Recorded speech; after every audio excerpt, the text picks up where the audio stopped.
Bear with me now. I need you to play the role of therapist for me today. I just want to vent a little and I want to talk about the most frustrating thing about being a financial advisor. Get the pen and paper out.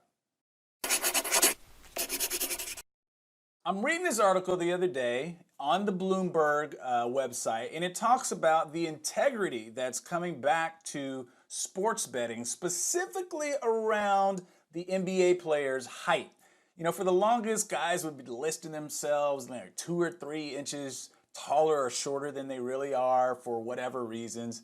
And they can get away with that back in the day. But now, with this element of big data and the accuracy of data and everything being measured, I mean everything literally being measured, you can't lie about your height anymore. And so I'm reading through this article and I'm like, man, I wish this integrity was in the financial industry. And you may be like, whoa, Dominique, what are you talking about? The financial industry is not integritous? Come on now, we both know that there are people out there that purport to do things that they can't actually do. This is the thing that gets me. You may not know this, but in any other industry besides financial services, customer testimonials, client testimonials are by far the biggest thing. They provide social proof. Some of the things that allow us psychologically as humans to grab a hold to something and be able to do it because of our herd mentality. Social proof is a big thing. Now, I think that the financial industry that doesn't allow our industry doesn't allow social proof or client testimonials, it's a shot in the foot, so to speak. And my take on the reason why this is not the case is because this industry is largely centered around how well I can help your account grow, investment performance. And since those returns are not guaranteed, then there tends to be some, areas of where you can mislead people and confuse people, especially when you're talking about somebody that has specialized knowledge versus somebody that doesn't, and yada, yada, yada. And so that's the reason why there's just this blanket rule, no client testimonials. Well, what if I had a client that wants to just talk about how good a person I am, how they see that I'm a family guy, how they see that I have more interest than just finances, and we actually develop a really good relationship / friendship. What's wrong with talking about that? You can't even do that. So that's why it's so frustrating to me. What would I do different if I had control? I'm going to give you those 3 things that I would do differently. I would like to do something like this. Like, what would be wrong with having this on my website, or, basically illustrating this particular type of conversation on my website so that people can kind of know who I am? Hey, my name's Dominique. I know that you're in the market for financial advice. And, just to be really upfront, I probably know more about financial advice and financial matters than you. However, I think that is such a small part of what's going to get you to your goals. Really, it's going to be the fact that we develop a relationship around trust, honesty, and that I give you the real when you don't want to hear it. But in order to do that, we got to build trust. And obviously, there's going to be some ups and downs. I can't guarantee what the market's going to do. But what I can guarantee is I'm going to be there to listen to you and hear what is most important to you and construct a plan that allows you to get to your goals faster. Is that cool with you? Cool. Let's go have a glass of Cabernet or whatever you like to drink. That would be so cool, but we can't do that. So this is how I think we should start to look at the industry from a different lens in order to help more people with good financial advice. First of all, we need better advisors.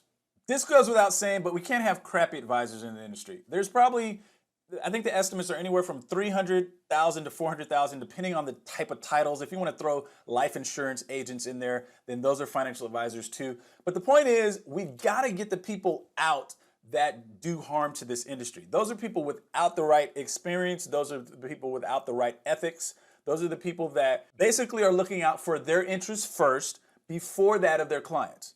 Now, granted, I know that we all have to eat, but you have to build a business model that allows you to put the client's interests first. It's this word that gets way too much play, but I'm gonna use it right now. It's called fiduciary. And all that means is putting the client's interest before your own. So we need better advisors that have that type of mindset before they go into business. I would say that we also need less regulation.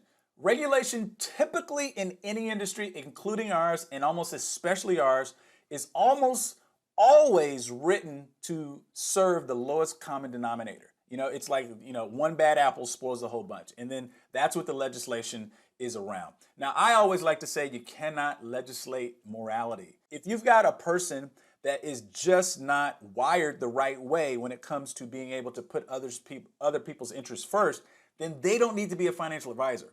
There should be a bar set so high that they don't even feel like trying. So that would lessen the amount of regulation. Now, things like that, this is the reason why I like the Certified Financial Planner Board of Standards, because there is a relatively high bar. You've got to have worked with clients for a really long time. You've got to have gone to school and gotten a bachelor's in some type of business focus. You've got to pass a comprehensive exam, and you've got to keep on learning in your industry with a certain amount of hours every year. So the bar is pretty high. You're not going to get too many knuckleheads, as I would call them. That's why it's probably only 85,000 CFPs now. So from that standpoint, I think you have to have less regulation, because less regulation is going to allow people like myself to be able to grow their business faster and better without all the impediments of compliance that, to be quite honest, are really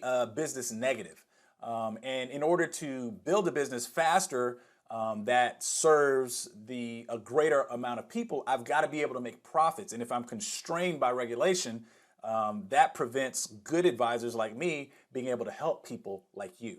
I would also do more around financial education. I would do more to educate not just the people in the industry, but people outside the industry.